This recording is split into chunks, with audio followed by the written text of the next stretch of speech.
The interstellar station of Viridian Nexus buzzed with life, its glassy spires teeming with delegates from across the galaxy. To humanity, newcomers to the Galactic Federation, it was a fragile bridge to greater acceptance. To John Harkens, Earth's senior diplomat, it was a chance to prove humanity's worth. Standing on a balcony overlooking the council chambers, he adjusted his formal jacket, eyes scanning the gathering below.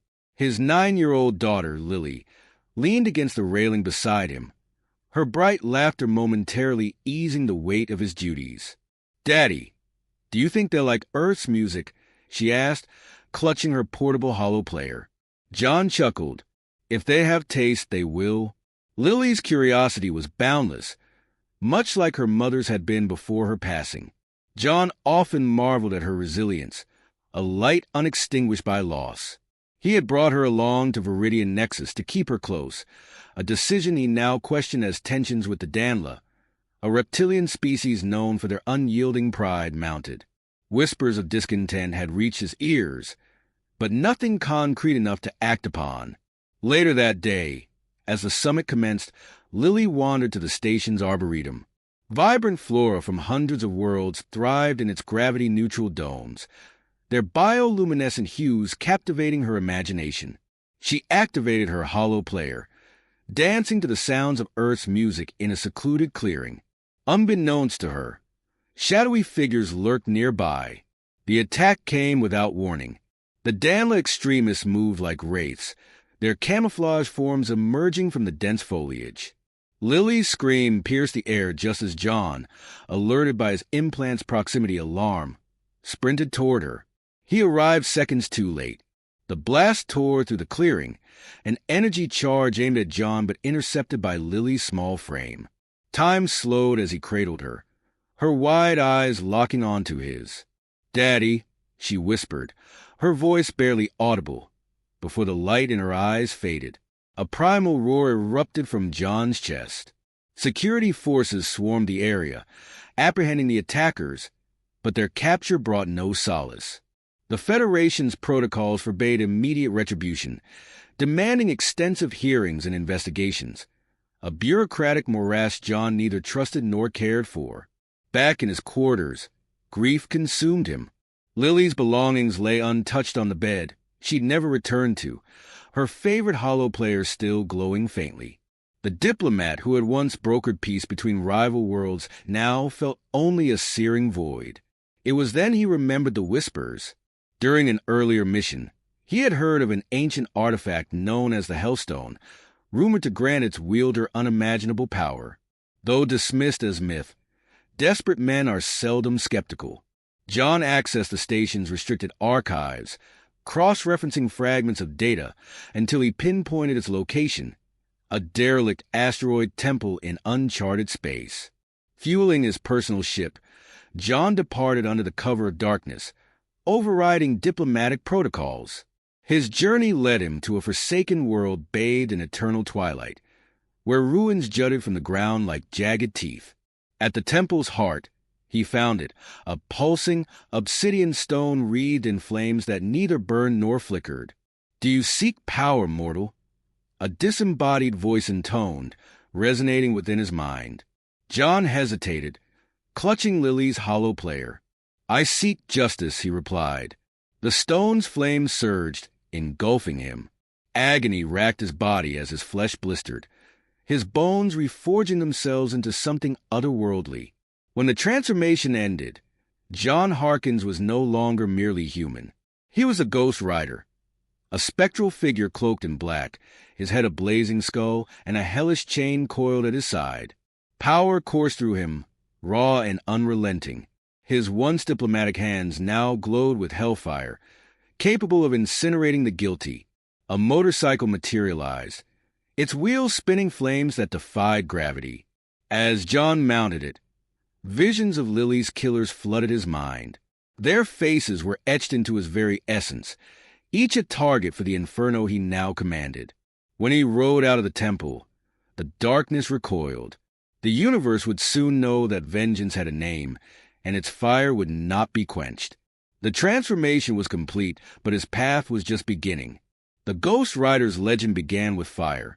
On the Damla colony of Tetra Prime, the extremists who had murdered Lily celebrated in secret. Hidden within an abandoned mining facility, they toasted their victory over humanity, unaware of the inferno bearing down upon them. John Harkens, now the Ghost Rider, had tracked them across light years using the unholy bond forged by the Hellstone. Their faces burned in his memory, their guilt a beacon no distance could conceal. As he approached the facility, his hellish motorcycle roared like a beast unleashed. The vehicle's flaming tires left molten trails across the barren landscape, the glow illuminating the darkness. The sound alone sent shockwaves through the structure, rattling its foundations and striking fear into the hearts of those within. The extremists scrambled for their weapons as John burst through the metal gates, chains of living flame snapping in his wake. His flaming skull, a harbinger of death, cast an unearthly glow over the dim chamber. "You thought you could escape judgment," John intoned, his voice a guttural echo that reverberated through the air. "Your sins demand penance." The battle was swift and merciless. Chains lashed through the air, igniting walls and scattering the Damla forces like insects. John moved with spectral speed, his every strike precise and devastating. One by one, the extremists fell, their weapons useless against his infernal might. When only their leader remained, John towered over him, flames flickering ominously. "You killed my daughter," he growled, his burning eyes drilling into the Damla's trembling form. "I was following orders," the leader stammered. John's chains wrapped around the alien, tightening as the flames licked closer. The Ghost Rider's ultimate weapon, the pen and stare, was a power he had not yet unleashed, but now it beckoned. He looked into the Damla's eyes, forcing the creature to relive the torment of every life he had taken. The alien's screams echoed through the chamber before he collapsed, his soul scarred beyond repair. Yet even as the Ghost Rider's fire dimmed, John felt no peace. Lily was gone, and her killers, though punished, were merely pawns in a larger game. News of the attack spread rapidly, sparking outrage across the Galactic Federation. The Damla accused humanity of deploying a secret weapon, violating the delicate protocols of interstellar diplomacy. Other species viewed the incident as a dangerous escalation, their trust in humanity wavering. John, hidden aboard his cloaked ship, monitored the fallout with growing unease. The Hellstone's power had exacted its toll. The lines between justice and vengeance blurred in his mind. What had begun as a quest for Lily's killers now threatened to destabilize the fragile alliances he had worked so hard to build. Despite the consequences, the fire within him refused to be extinguished. The Hellstone pulsed, its influence growing stronger. Visions of corruption and injustice across the galaxy flooded John's mind. He saw slavers exploiting vulnerable colonies, warlords devastating peaceful worlds, and political leaders trading lives for profit.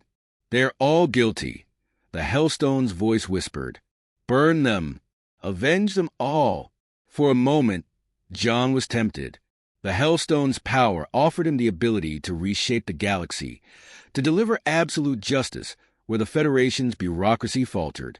But as his flaming hands clenched the hollow player Lily had loved, her laughter echoed faintly in his memory. "No," he whispered, "I won't become what they are." Despite his resistance, the legend of the Ghost Rider spread, transforming him into a figure of fear and fascination. Smugglers whispered of a flaming specter destroying fleets in the void, while desperate victims claimed he had saved them from unspeakable fates. Across the galaxy, his name became synonymous with retribution. Meanwhile, the Galactic Federation scrambled to address the chaos. Delegates called for an emergency summit to confront humanity, accusing Earth of harboring a rogue agent. Earth's representatives denied any knowledge of John's actions, their protests drowned by the rising clamor for sanctions. In his heart, John knew he was running out of time. His actions, though righteous in intent, threatened to shatter the precarious peace he had once championed. As he tracked his next target, a shadowy figure rumored to have orchestrated Lily's assassination, he felt the Hellstone's flames burning hotter, urging him to complete his vengeance at any cost. But vengeance had a price. Each use of the Hellstone's power deepened its grip on him, its whispers growing louder. Was he still John Harkens, a grieving father seeking justice, or had he become something else entirely, a harbinger of destruction, bound to the Hellstone's will? The answer, he knew, lay ahead. His next confrontation would not only determine the fate of his quest, but also decide the future of humanity's place in the galaxy. As the Ghost Rider rode into the dark expanse, flames blazing against the void, the stars seemed to hold their breath. The galaxy was watching, and John Harkens' next move would ignite either redemption or ruin. The Ghost Rider's fiery wheels roared across the cold steel of the Federation space station, leaving trails of molten metal in their wake. John Harkens had come for answers, and the time for diplomacy was over. His target, Kareth Vorn, a Danla diplomat and secret orchestrator of Lily's assassination, stood behind a cadre of armed guards in the central chamber, the station's artificial gravity shimmering with unstable pulses. Vorn! John's voice thundered, amplified by the Hellstone's power. His flaming chains coiled around his shoulders like serpents ready to strike. You planned it all. Lily's death, the extremists, the attack on Tetra Prime. No more lies. Vorn's reptilian face twisted into a sneer. You think you can play judge, human? You're nothing but a monster now, consumed by your own flames. The guards opened fire, their plasma bolts lighting the chamber like a storm. But John moved faster than their weapons could track, his hellish motorcycle roaring to life as he weaved through the barrage. Flaming chains lashed out, disarming some and sending others scattering for cover. The chamber filled with smoke and the acrid scent of burning metal as the Ghost Rider closed in on his prey. Vorn activated a force shield, the shimmering barrier flaring bright blue. "Do you think you can stop the inevitable?" he hissed. "Your kind doesn't belong in the Federation. I ensured your daughter's death to send that message." John's chain struck the barrier, the impact resounding like a bell tolling for the guilty. "You think you're untouchable," he growled, his burning eyes locking onto Vorn's. "But there's no shield against justice." With a roar, he summoned the full power of the Hellstone. Flames surged around him, condensing into a single, devastating blow. The barrier shattered, and Vorn fell back, his composure cracking under the weight of John's relentless advance. As John loomed over the cowering alien, the Hellstone's whispers grew deafening. "Finish him," the voice urged, a fiery chorus of vengeance. "Burn his soul for all eternity." John raised his hand, flames licking his skeletal fingers, but something held him back. Lily's voice, soft, innocent, untainted by the hatred that had consumed him, echoed in his mind. "Daddy, don't be sad. Don't let the bad stuff win." The flames around him flickered, their intensity dimming. John hesitated, lowering his hand. Instead of delivering the penance stare, he wrapped Vorn in chains, ensuring he could not escape. "You'll answer for your crimes," John said, his voice quieter but no less resolute. "But not like this." With Vorn captured, John forced a confession from the alien in front of the Galactic Council. The assembled delegates watched in stunned silence as Vorn detailed his plot. A plan to destabilize human-Danla relations and fracture the Federation's unity. The evidence was irrefutable. Though many still feared the Ghost Rider, they could not ignore the truth he had uncovered. Earth's representatives seized the opportunity, arguing that humanity's role in the Federation was one of peace, not destruction. The Council, divided but compelled by the revelation, opted to sanction Vorn's faction while offering humanity a chance to rebuild trust.